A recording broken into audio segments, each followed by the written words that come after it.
welcome everyone. I'm Daily Mirror columnist Jessica Bolton. Today I'm joined by a comedian, actor, presenter, singer and soap star extraordinaire. It's Richard Blackwood. Thank you so much. Hey, how you doing? Thank you very much. I just about clap for myself. Obviously currently in Hollyoaks, formerly in EastEnders. Like, we're so used to seeing you on our screens now, which is fabulous. No, thank you. Yeah, I'm happy about that. How are you doing today anyway? Because I know you're filming this afternoon. Yes, I am. No, I'm good. I'm good. You know what? I've always been a very positive person. So if there's no reason to be down, and you know, I find no reason to go there. Right. Yeah. When I was younger, it's a Taurian trait. We could be very moody and stuff, but the older you get, you realize that, you know, if it's not life threatening, everything's going to be okay. So I'm very positive. That's a really great attitude. And like tomorrow is the British Soap Awards. Yes, it is. And it's the first in a couple of years because of the pandemic. Yeah. And if anyone watching doesn't know, I mean, the Soap Awards is obviously everyone comes down, you're all in the same place and you're all battling it out for the gongs. What's it like, the atmosphere there? And are you looking forward to it tomorrow? I am. Do you know, I do love an award show, whether I'm in the run-ins or not. It's one of the perks of being in this business. I think most of us, don't get me wrong, some of us are long in the tooth. We've been to a lot. So after a while, it's like, it's another award show. But, you know, you can't help but get excited nearer the time to put on a nice suit, or women in a nice dress, or, you know, and just kind of, you know, feel good about yourself. See people that you've worked with throughout the years. They may not necessarily be on the show you're on, but the industry is very small. So we all collectively, we know each other, or we know of each other. So, and you know, there's a little competitive kind of vibe in the air, which is also good. Right. So, yeah, it's nice. I was going to say, what's it like for you when you see the EastEnders cast there? Is it torn loyalties? You know what? No, it's funny because last time I saw them in that kind of environment was at the NTAs. And, you know, and we're looking over at each other. Do you know what I mean? And Danny is like, there he is. Right? Do you know what I mean? But like, but you know, we just laugh because, you know what it is? It gets to the point where we're glad to see that everybody's working. Because we're jobbing actors at the end of the day. So even though we're in a long-running series show like Be EastEnders or Hollyoaks, we also know the in-between time when maybe you're not working and how tough it is. So when I started at Hollyoaks, I know the EastEnders cast was just glad to see, like, no, he's working and he's doing his thing, because, you know, I was doing my thing at EastEnders and I was good there, and it's like, and I'm good here. So it's that kind of like togetherness that we have. I mean, we're little jabs. Right, do you know what I mean? Like, you're over there now, yeah? And I'm like, yes, I am, and they pay me well. Do you know what I mean? Little things like that. But generally speaking, right, you know, we're always happy for each other because we know how tough it is out here. Yeah, we got a message here from Jane Guy, who says she's from Perth, West Australia. She says she loves your acting. You're doing great, Richard. She loves UK TV, so she loves, as in British TV, not UK TV. Jane. I think, and it's best. So no, that means a lot. She's on the other side of the world right now watching. So that means so she's been watching you in the soaps and everything like that. What do you enjoy being in that kind of atmosphere on Hollyoaks? Is it great fun, and how does it compare to your time in the square? Do you know what? You know, I've always said this from when I first joined Hollyoaks. Sounds bad to say that I prefer, because it's like I'm pitting them against each other. Yeah. But I think I do. I think the energy at Hollyoaks, I think, because I think it's a northern thing. I mean, I'm a southerner. I was born in South London, Clapham. Yeah. You know, I've been primarily in the UK and London all my life. So I've got that London kind of energy about me. And I didn't realize how warm and friendly Northerners were until I essentially started to live up here and working on the show. And so everybody's working hard, don't get me wrong, but it's there's no hierarchy. There's nobody feeling that. I mean, I'm not saying they were like that at EastEnders, but it's definitely right. Everybody is just, we're all on the same level, and we do all have a team spirit. And this goes from the actors to people behind the cameras, makeup, everybody. You know, we're a family. Once we go through those gates, it's a family base, and I really do enjoy that. London, it's, you know, when working in London, whatever show you're on, you also know you're in London. London's a bit more gritty. And, you know, when you're young, right, you love that. You know, when I was young growing up in London, I loved the kind of, how kind of, you know, knife edge it was. But now that you're older, you kind of want to be able to just chill. You want, you know, you want to go to work and know that you're in a chilled kind of environment. You don't want to still be like, you know, so I like, that's why I prefer it. Yeah, and you just have a different environment. You can kind of relax, and it's nice. And yeah, you've got, you know, you're obviously living up there as well at the moment. Yeah. You know, so you've got that whole lovely environment, and they are, you know, it's such a nice bunch of people. I know you say that you're really good friends with Jamie Lomas, and they reached out. Yeah. It's my boy. He's the fellow Tory like myself. I think, you know, the reason why, I mean, I get along with all of them, but the reason why Jamie, I've got a lot of love for him, is Jamie reached out to me before I joined the show. When he heard that I got the show, I didn't know him. And I wasn't overly familiar with Hollyoaks. I had seen it over the years, obviously, because you just grow up watching it. But I wasn't overly familiar with his character and stuff. And but a friend of mine she loves Hollyoaks. So when he messaged me, I said, "Oh, Jamie Lomas messaged me." She went, "Jamie Lomas, do you know who that is?" I love it. And I was like, "Yeah, I know he's big." She goes, "No. Do you know who he is?" And just by her sheer excitement, I was like, okay, I can tell he's somebody serious. She goes, "No, Jamie is the man." Like, everybody, like, then I got a cousin. I was telling Jamie, it's so funny. I got a cousin who is a bit more street, for better expression. He is a Hollyoaks fan, which is so weird because he's so street. Yeah. He was at my mum's funeral, and we're standing there and we're talking, and he's like, "You okay?" And I said, "Cool." And he goes, "So what's Jamie Lomas like?" And I was like, "You're gonna ask me this now?" Right? But like that's how prominent Jamie is. At my mom's funeral, my cousin's like, "No, but is he cool?" Like, this is cuz it's this just is not the time. Right? But you know, but it's Jamie has that effect where you talk about him at a funeral. Like, he's that guy, but he's so obviously not like the character, and he's very warm, extremely professional. This man can make one tear come out of his eye like that. Like, literally, he'll make you do your take first, and he'll go, "All right, mate, that's good." Then he'll do his one tear. He can make it stop, reverse. He's a different level of actor, and he made me go first. He goes, "I'll do Richard first on one scene." Then it was his turn to cry, and literally, I'm watching his eye, and I'm going, "No, you know," and this tear just came and just paused. I said, "No, Jamie, you're taking liberties." He's that good, right? So yeah, I got a love for him. It sounds like a really good fun sort of set to work on and everything. And obviously Hollyoaks is up for quite a few awards tomorrow. What do you think your chances are of best soap again? Do you know what? I think we deserve to win it, right? Oh, that's a lovely picture. I think we deserve to win it. I think that we've been putting in a lot of hard storylines, a lot of to the bone storylines, you know, like, one thing about Hollyoaks, it has a mixture of everything that you want. It's got its cheese, it's got its serious, it's got its real sad, you know. It's like it's a show that's not afraid to juggle all the balls, if that makes sense. So like so there's something for everyone. It's not just primarily, let's say, a teen show or whatever. There's some dark moments in it that are strictly for the adults and so forth. And on purpose they try to cover certain taboo areas. You know, like when myself and Kelly did the whole thing with Kelly's character suffering with cancer and so forth, it was close to the bone because my mum had just passed with cancer. Right? I am so sorry, by the way. I mean, I know it wasn't that long ago either, so it was. No, it was December 9th, 2020, and we were filming that all the way through. But gosh, how did you manage that at the same time when you were going through it in real life? Do you know what? I mean, obviously, a lot of parts I didn't really need to act because it was such a real. The correlation was too real. However, I felt like I had a duty to play it properly and do these scenes because, you know, I was one of the people that was suffering with someone alongside somebody who had somebody very close to me, and you know, people that are suffering with cancer, it doesn't just affect them. Obviously, it affects them the most, but you know. Any family members, close friends, they go through the same suffering.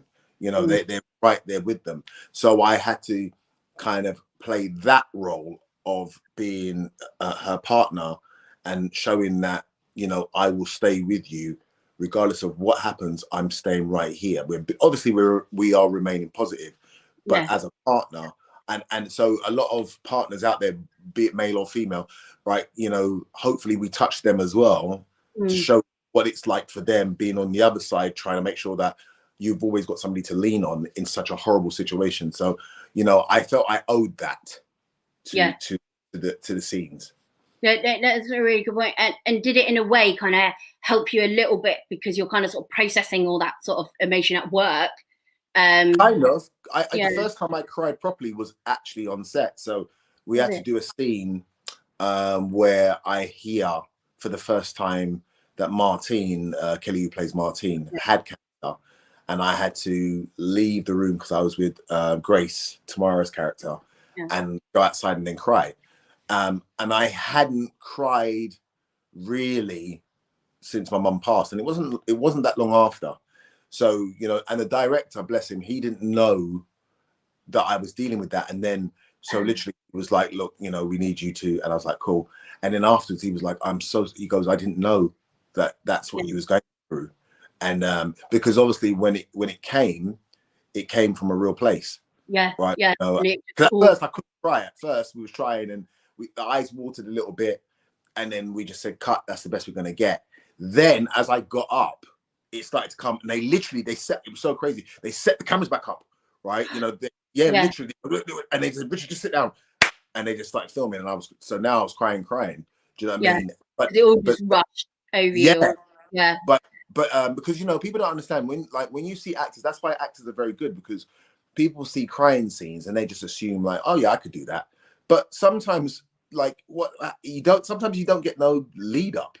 Like you're laughing and joking, like messing with you and I now, going over the lines, and they go, okay, all right, crying scene. And then you literally, in between takes, maybe we're laughing and joking. Yeah. And then they'll go, okay, cool, let's go. And then you just cry, right?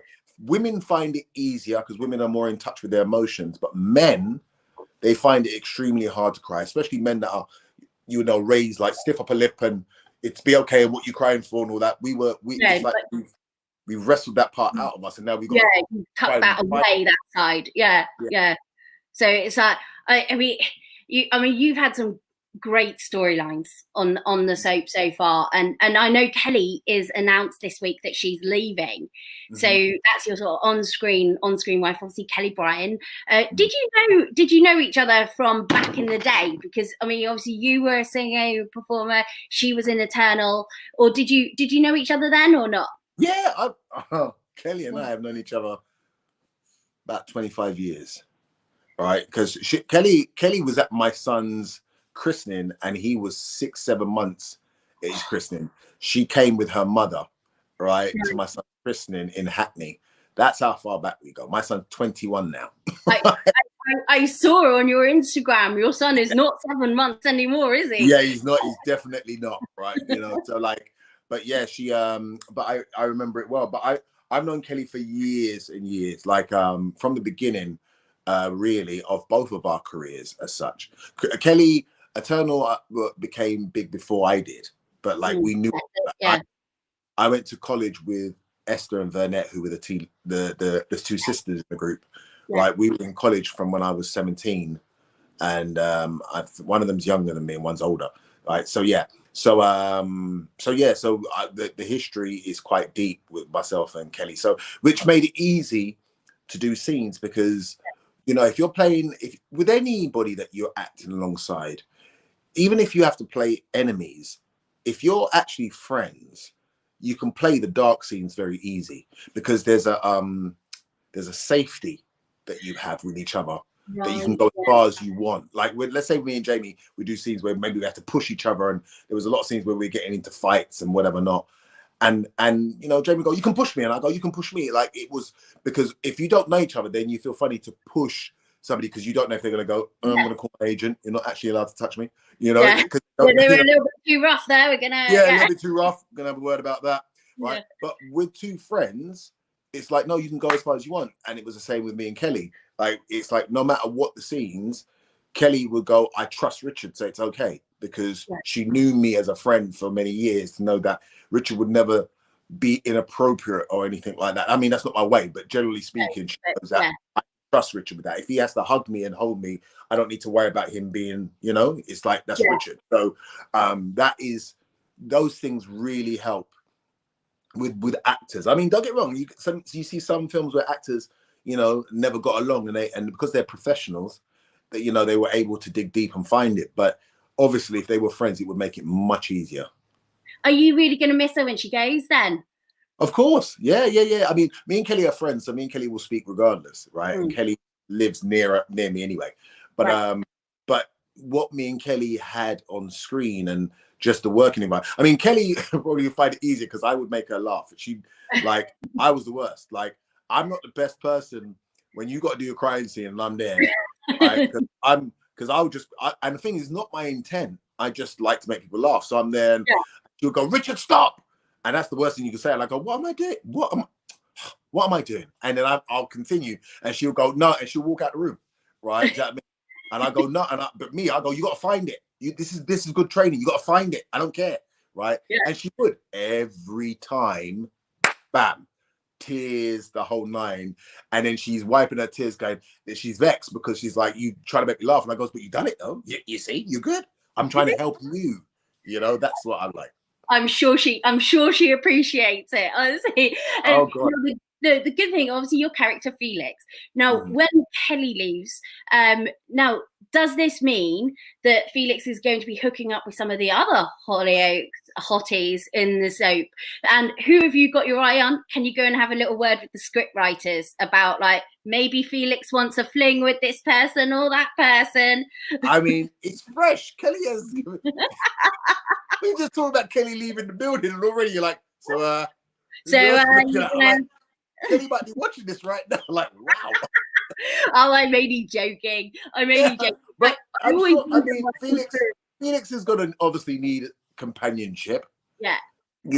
I'm not saying he's overtly looking for it, but I'm sure he will appreciate it when it comes, and I'm sure Hollyoaks have already got somebody in mind, right? So, I'm up for it. But I think they're going to make sure there's a breather first, right? Yeah. Do you know what I mean? Like, they don't want me to look like Richard's this, not Richard. Felix is this lovely guy, he's compassionate, and literally as the taxi leaves, Richard's going to some girl's house. No, we're going a week, yeah, that'll do. Yeah. A week or two. Let another storyline kick in first, and then we can readdress that.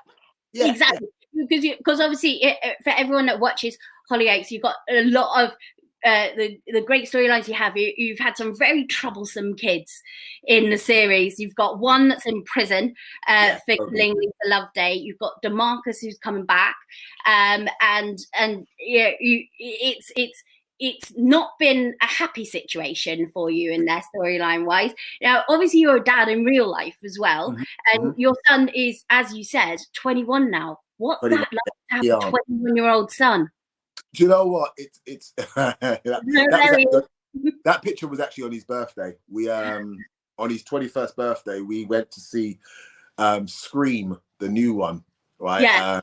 Because I was in London, and literally I just said to him, "What are you doing for your birthday?" And he was like, "That," because he's very much like me in the sense that people might see me and I make people laugh. I'm a stand-up comedian, blah blah. But people that know me will tell you that I'm actually an introvert, right? Like. Very much so. And contrary to what people might think, but anybody that knows me will go, he's not lying. He's to himself. I'm like, you see, I've got everything in my place, so I don't need to leave. I'm very excited. And my son is exactly the same. So to his friends, he's very funny and blah, blah. But by nature, he's very quiet, right? Right. And very chilled. He doesn't get overly excited. If he does, he doesn't really show it. He's very, like, I tell you, for instance, when I got the job of EastEnders, we went out to announce it, and I phoned him and I said, "Look, son, and I'm trying to contain my excitement. I said, son, just to let you know, I'm going to be in EastEnders." And I don't know why I thought I was going to hear, "Oh my God," or blah blah. And he just went, "That's really nice, Dad. So how do you feel about that? Are you happy?" And I was like, "I guess so." Right. Guess what? I'm going to call you back. Right? Let you get in touch with your emotions, right? But he's no. I always say to him. And I say it to everybody, I'm blessed to be his father. And I don't really hear people say it that way around, but I am blessed to be his father because he's no trouble, right? He's from Hackney. Hackney, it's gentrified. Hackney is what Hackney is. But he, and I give his mum her props. He's just a good, polite boy. If you're around him, you can't not like him. It's like, and I know I sound like I'm biased, but anybody that meets him go, oh my God, he's such a good boy, because he's just so chilled. He's overly polite. His lyrical discourse is of a high level, because I made him learn the dictionary from A to Z. Yeah, like I'm that kind of parent. Like one year in school, me and his grandma went to a parents' evening, and they said that, they say, every subject he's good in this, he's excelling in this, and they said, but his English lit, he's not that great. And that's the worst thing you could have said to me. I said, really? I said, okay. And literally I went and bought him a mini dictionary, right? Yeah. And I said, we're going to learn that together. And every day we would do 5 words a day, and he would literally, starting from A, so literally he would, so let's say I was doing a play called Cat and Hot Tin Roof. So I'd call him, and the actor would be in there going, and they'll go, oh my God, you're so strict. But they'll say, but I really love that. And so I call him and go, what's the word today? And he'll say whatever the word is. And I'll say, okay. So he had to write down the word. He had to write down what it meant. And then he'd have to put it into a sentence that he's correlated, right? That he made up. And literally, because obviously you can just write a basic thing. And I goes, no, I want you to write a sentence in your way using the word. And he had to do that for every word through the dictionary. In the dictionary? Right. But literally, there's certain words, obviously, that you miss out because or and all that kind of stuff. But generally speaking, and if you hear the way he speaks, right, his diction is perfect. And I said, and so I'm very proud of that, because it's like, because I know this sounds weird, wild to say, but as a young black man growing up, it's easy for people to just look at you and stereotype you. You see him in tracksuit in front of the car, and people that are naive go tracksuit. He probably goes, yeah, well, blah blah blah. But when you hear him speak and he's very articulate, it kind of throws you, and it's like, yeah, dude, don't judge. And my thing is, I'm going to make sure we kill the stereotype. Yeah. By arming you with these weapons. So so that's why I did that. But yeah, he's very, very. But I tell you, he comes here now. So now he's 21. He comes here. He hangs out with some of the cast of Hollyoaks, because a lot of them are much younger than me. Blah blah. Yeah. So he would hang out with Bobby, who plays my son, Billy, and them lot, and they'll go out.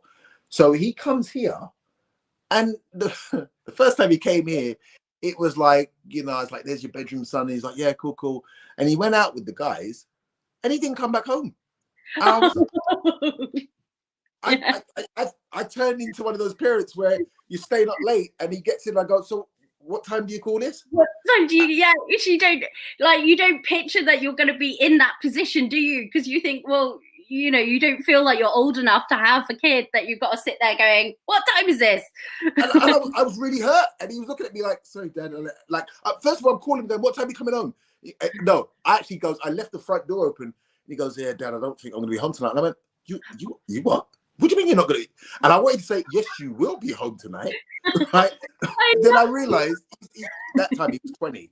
Now he's 21. It's like, he was at my birthday. He came to my birthday party. Then he was like, anyway, Dad, look, I've got to go. And I'm like, where are you going? He goes, I've got another party I need to go to. And I'm like, what? It was just, but he's a grown man. So, that's the part that I have to get used to. That's the part you got to get used to. I was going to say, what life lessons have you told him? And those are great ones. And you mentioned your birthday there. And can I just say, a bit of a shock, you're 50. I am 50 years old. I don't know where the years have gone, because I remember you on Top of the Pops, back then, and suddenly now you're 50. But I had a little quick look at your Instagram, and I'm going to say, I don't think we can tell you're 50, because when we look at some of these pictures, I mean, like, hello. I try to do what I can do when I can do it. Do you know what I mean? It's all there. It's all real.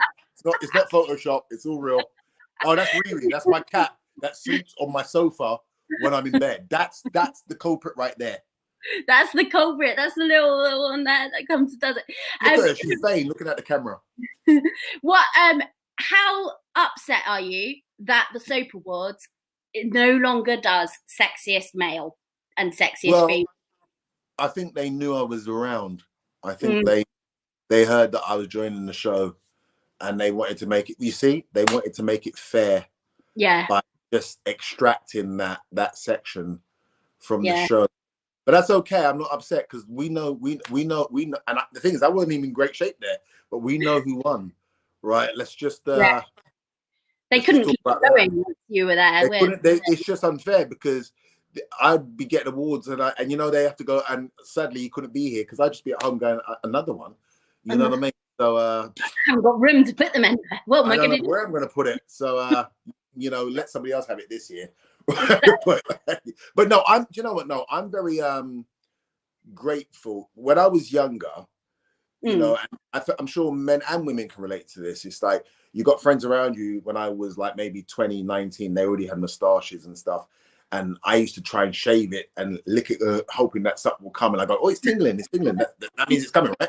But and everybody goes, no, you just got a baby face. And when you're younger, you don't want to hear that. You don't want to hear baby and face when you're 19. You want to hear man and hairs on your chest and blah, blah. And, but I just didn't realize. And then when I got older, let's say when I probably hit my 30s, then I started to realize that the baby face thing is actually a very good thing to have. Right.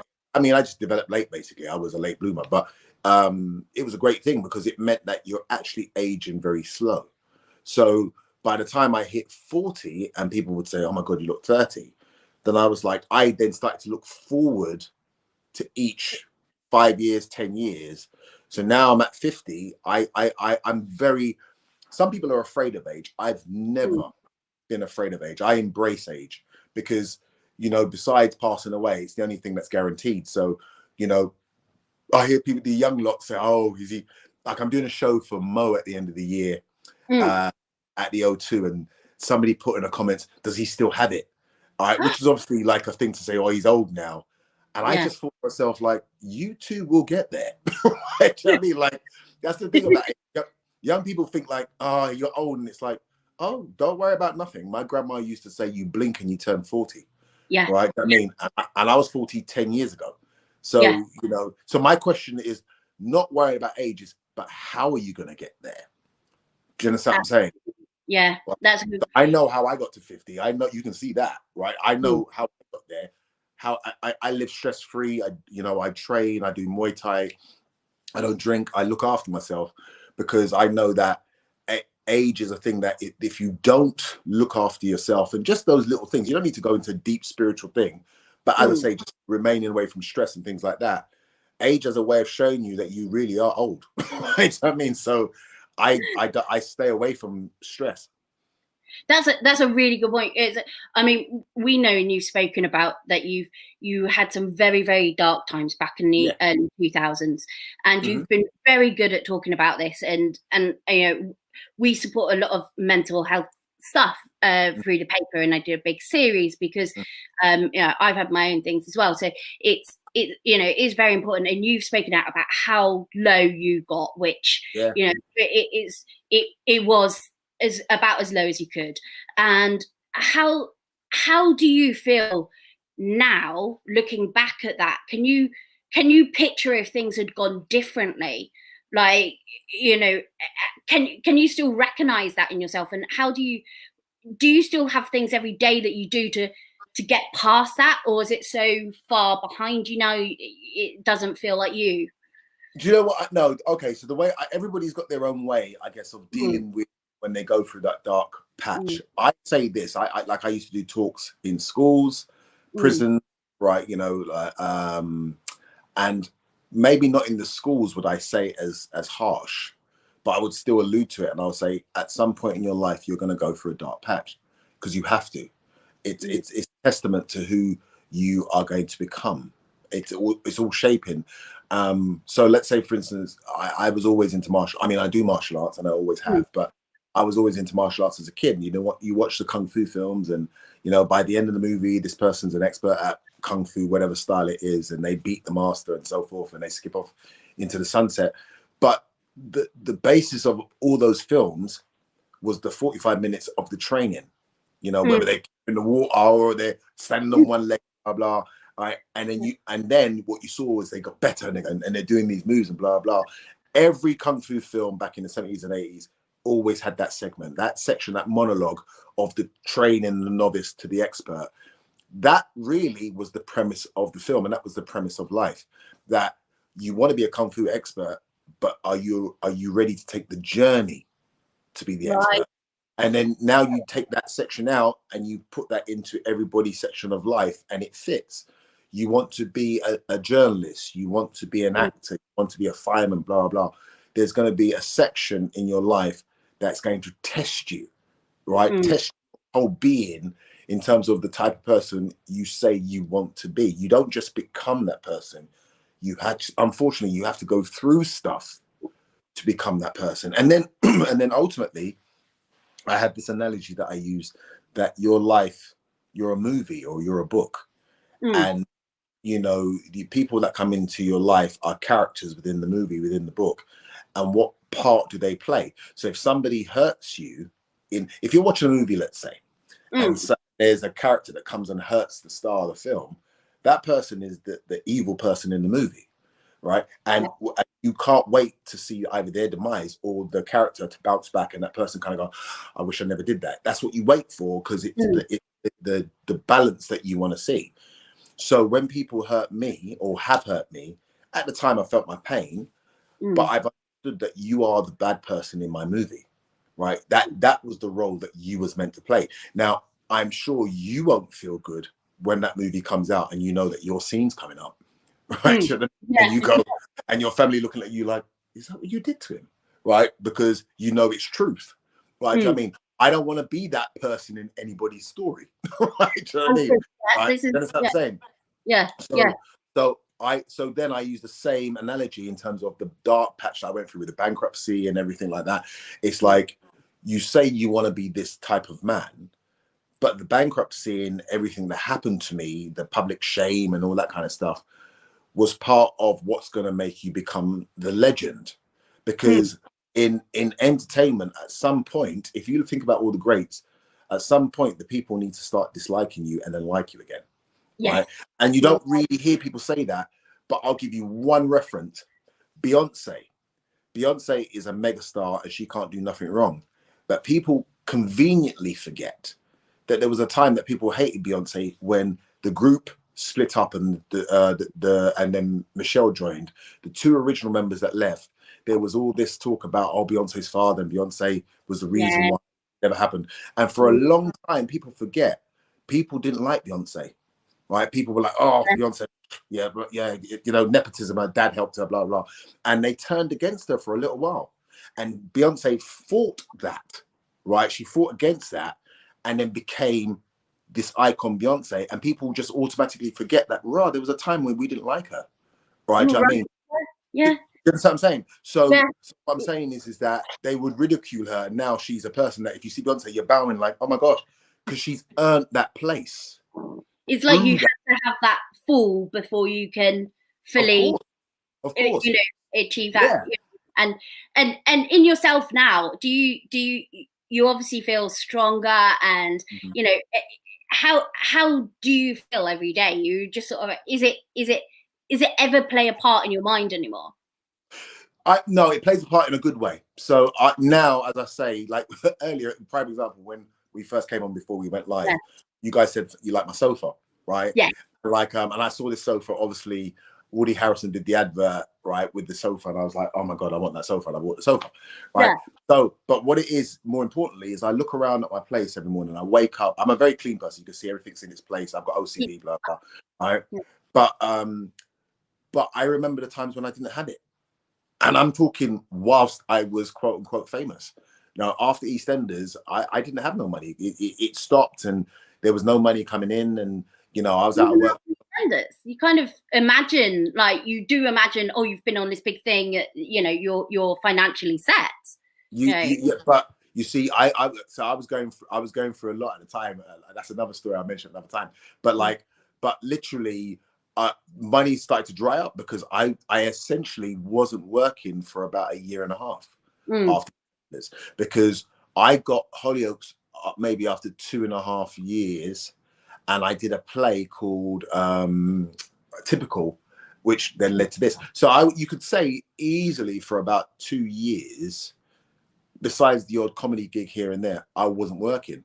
No amount of saving is going to cover you for 2 years, right? So, do you know what I mean? So I went through it. Like literally, I had friends that would lend me money, right? That you know what I mean? That would go do anything, right? I mean, true friends that would be like, they come to my house and they go, listen, there's some money in your account, go and buy some stuff, because it was real. And and then obviously typical came, everything, and now obviously I'm blessed again. But this is the part that people don't understand about this business, is that a lot of people, once they get into this business, they have to put on this front that everything's great because they're being watched by the world. Yeah. So when they're going through their private woes, whatever that may be, they still got to appear to you like, I'm fine. Right? Do you know what I mean? And so they're sort of leading this double life as such, you know. But once again, it's all part and parcel of, that's why with even Hollyoaks, I'm grateful for the job, because I know what it's like not to work. Right. And the aim is to get to the point where you don't need to work again. The aim is to, you've made so much money, you can sit back and go, but that's a journey that doesn't just happen. Right. You know, so I give advice, like all the young people that are coming up now, and let's say I see them making lots of money, and I think to myself, that's great. But let's say the day comes where you're not the flavor no more, because it will come. Because somebody new has to fill that spot. It's just life. So let's say you're making millions now, 20, 21, 22, 23, let's say. By the time you're 30, you're not the flavor no more. But you're going to live to be 60, 70, 80. That money has got to last you, or it's got to do something for you where you can maintain a lifestyle that now you're used to. Do you understand what I'm saying? Remember, you don't live the way you used to live before. Now you live like a millionaire, but that's got to carry you like a millionaire for another 30 years. I don't care how much money you got. Especially if you live in London, that will go. You know what I'm saying? Do you remember when £1 million was a lot of money? Yes. Right? £1 million in London now is one house and some change. Yeah. If you're lucky, you look at houses now and you just think, this is breaking my heart that you want that much for that cupboard. It's like, so it is. I can see like that. No one can be completely set up on that, and you know, it must be tough, and that the insecurity on the job is one of the big things, and the fact that you seem so positive and everything like that now. And I know you're doing comedy as well, because I saw that you did a comedy gig a couple of weeks ago. You put a picture up of So are you sort of are you doing that as well as Hollyoaks, and how do you sort of balance the two? Because I know you said you're doing a gig later in the year too for Mo. Yeah.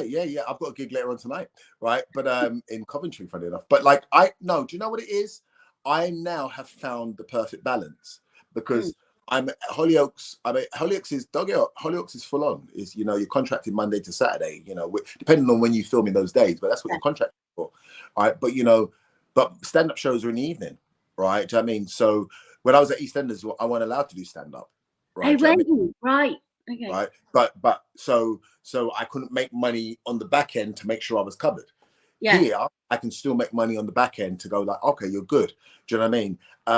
And one feeds the other, because I'm on TV. It puts bums on seats in comedy shows, right? Do you know what I mean? Because people want to see you live, right? You know. So now, I've worked out how to have a perfect balance, how to live comfortably and not above my means, but I'm good. I'm not starving, right? You know, and also I don't care about money in the way that I used to. I make money, and I'm not poor by any means. The money aspect was when I was younger. Now it's about comfortability and making sure that I sustain. Do you know what I mean? Like from going out buying flash cars and things like that. All that's over now. I don't care about that. Yeah. Right. You know what I mean? Which gives you a freedom in actual fact. Now I don't need to keep up with the Joneses. But what it is that, so doing stand-up is therapeutic for me as well. You know, to go on stage and talk about stuff that I've seen maybe in the news or whatever. It's therapy to kind of go, okay, I can release. Do you know what I mean? Because any stand-up comedian will tell you that stand-up is therapy. It's definitely therapy.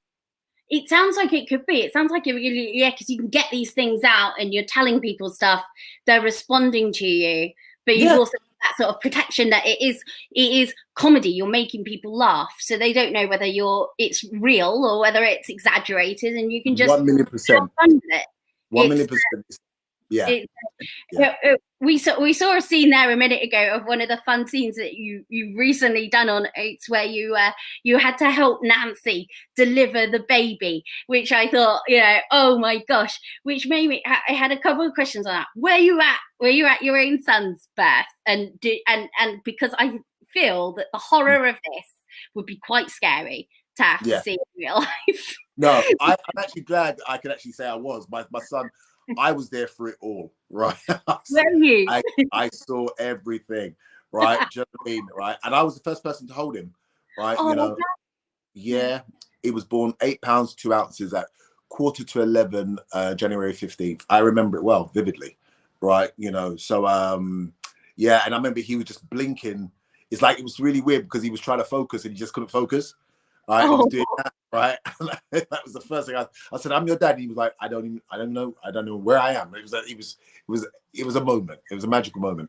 And but doing these scenes with Jess, like, Jess oh god, like, Jess is a fellow Taurian like myself, and I've got to give Jess her props, man. Jess, I know that Jess. Listen, everybody at Hollyoaks can act, but I didn't know how good Jess was as an actress until we because you're at Hollyoaks, but you kind of work with the people you work with because of your family.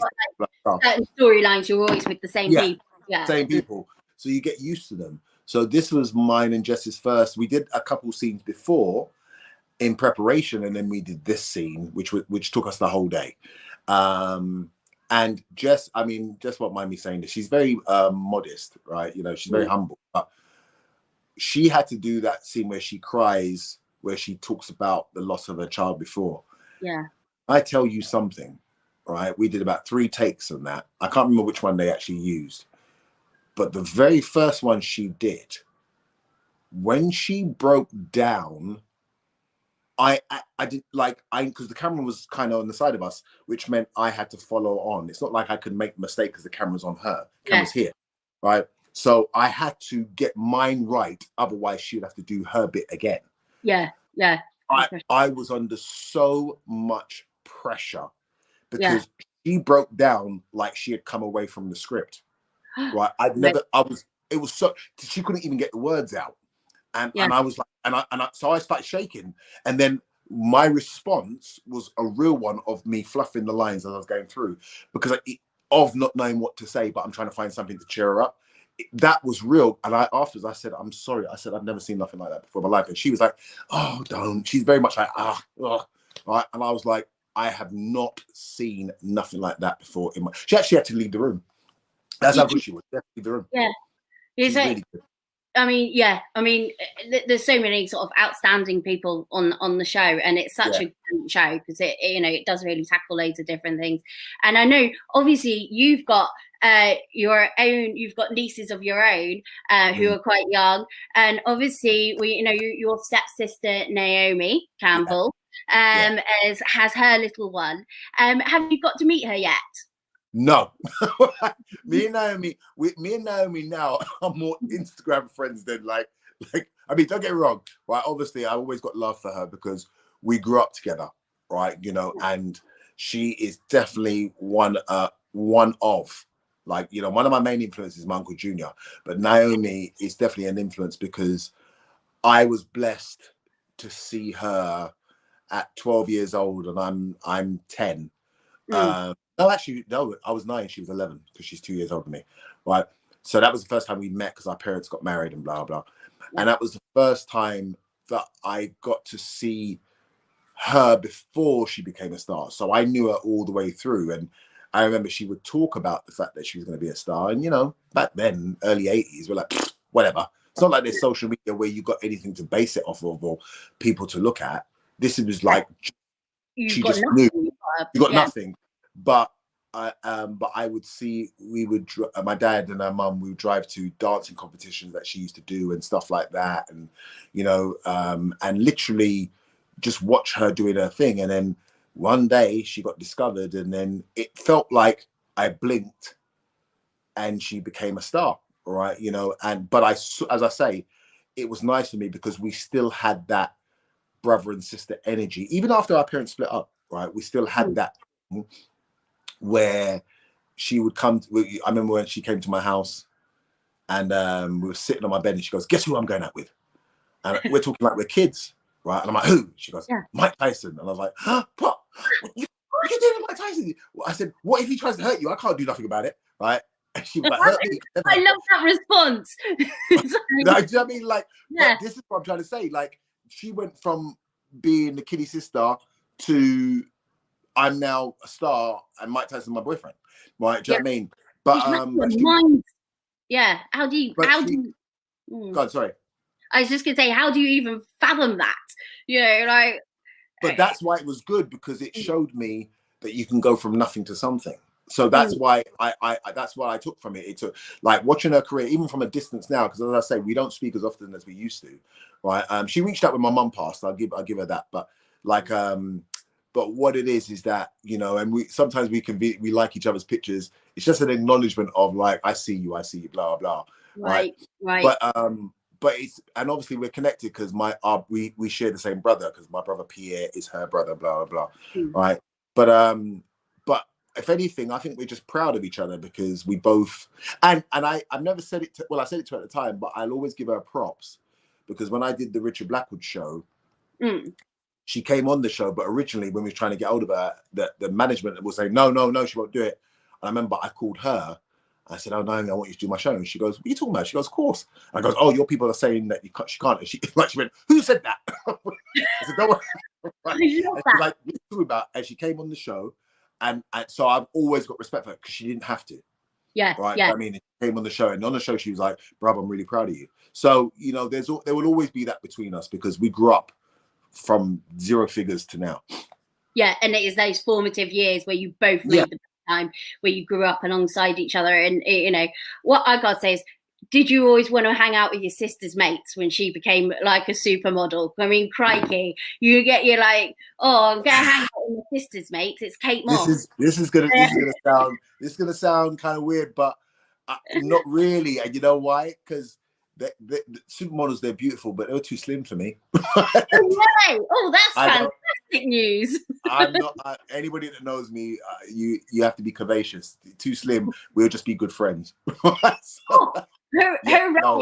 That's what we like to hear. Yeah, no, I just like a womanly. I'm not saying it's not womanly, but you know, the old school womanly figure. That's always been me. So, but don't get me wrong, I respected, and I was like, oh, you know, all these people, but I weren't in like, oh, can I come? Nah. Yeah. Oh well, that's a wonderful thing to hear. I was going to ask if you'd given her any parenting advice, but it sounds like, you know, you eventually you get to be able to chat to each other. But what do you think she'll be like as a mum? Oh, she'll be a good mum, a disciplinarian, right? Because her mum was, right, you know. Right. So yeah, she'd be an exceptional mum. That child is going to have the best life ever. Trust me when I say that. Yeah. It's like in that dictionary tip of yours, you should actually pass that, because that's a fantastic teaching tool. I think we should all do that. I because we've only got so many years to kind of put in all the information that we can. By the time they're 16 going on 18, that stops. So we've got to, you know, some parents say, "Oh, just let the child live," and it's like, no, right?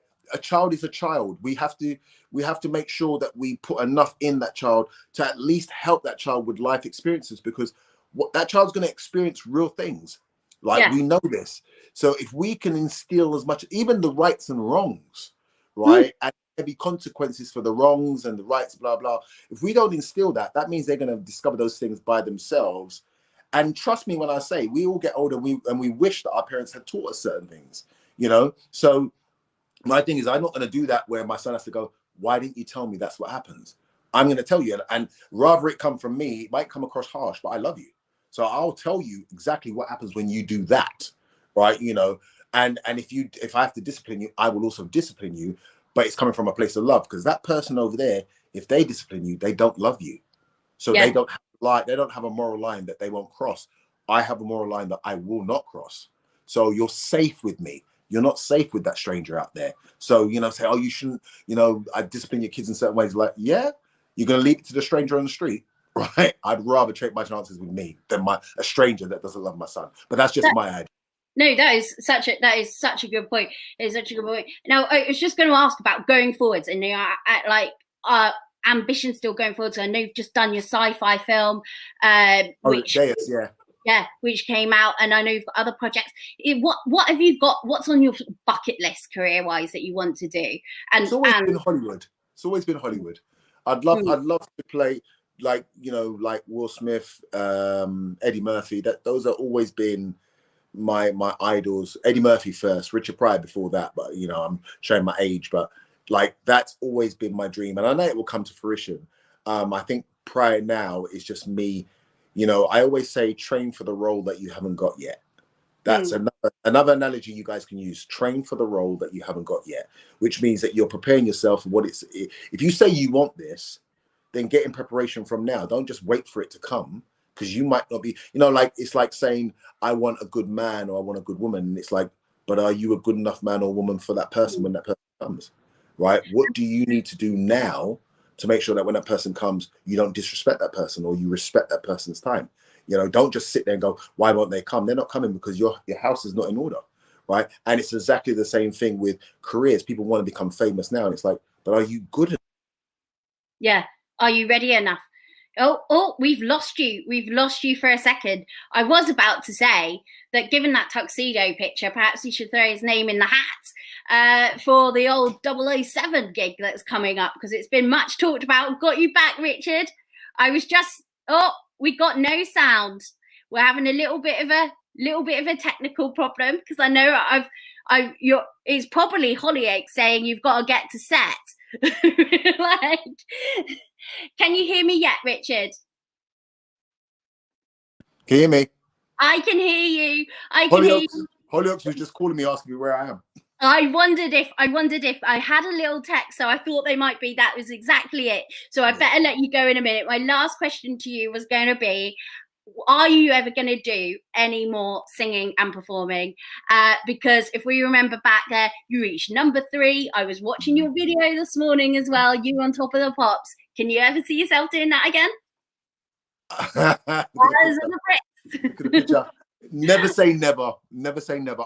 It's not really a thing that I would focus on now.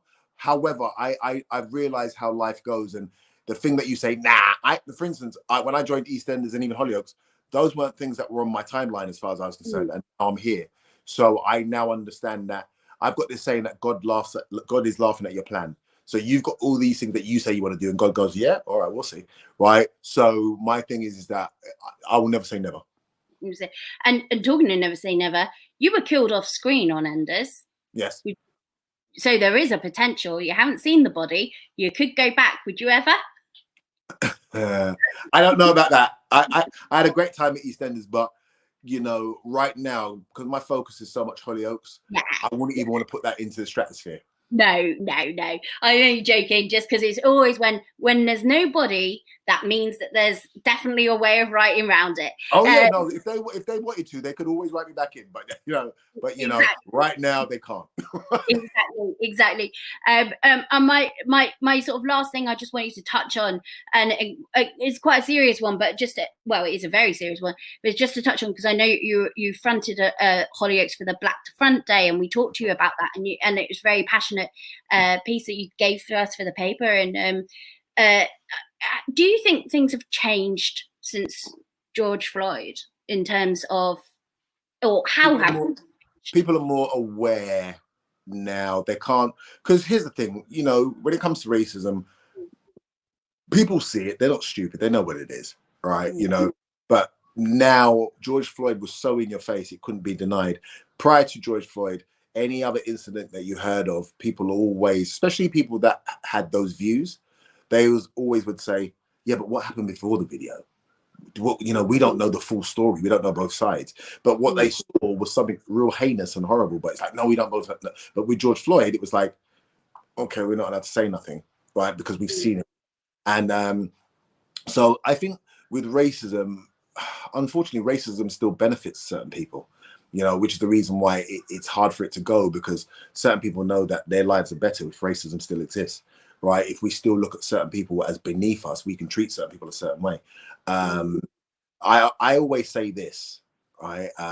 If certain, not all, because not all white people are racist, not all people are racist, but if certain white people were black for 1 week, racism wouldn't exist anymore. not even a year, just 1 week. Just right? 1 week. Just wow. So that should tell you how severe racism is. Yeah. And it also tell you, I'm telling you, the most racist person, if they were black for 1 week, they'll go, first of all, I'm not going back there again. And two, yeah, okay, this needs to stop. It's and I'm sure it's the same as a woman saying, if a man was a woman for a month, just experience one period. Yes, because then they suddenly realise that it shouldn't be a luxury item. That's all I'm saying. No VAT. There you go. There you go. It's exactly the same thing. Yeah, exactly. It's Richard, it's been an absolute pleasure to talk to you, and I'm gonna have to let you go before Hollyoaks tell me off for holding up your filming. So thank you so much. Really appreciate it. You've been absolutely wonderful. It's been great to talk to you, and I can't wait to see you at the awards tomorrow, and of course on screen next week. So thank you, Richard. It's been great. No worries. It's been a pleasure. You take care. Have a good day. All right. Thank you. Bye. Bye-bye now.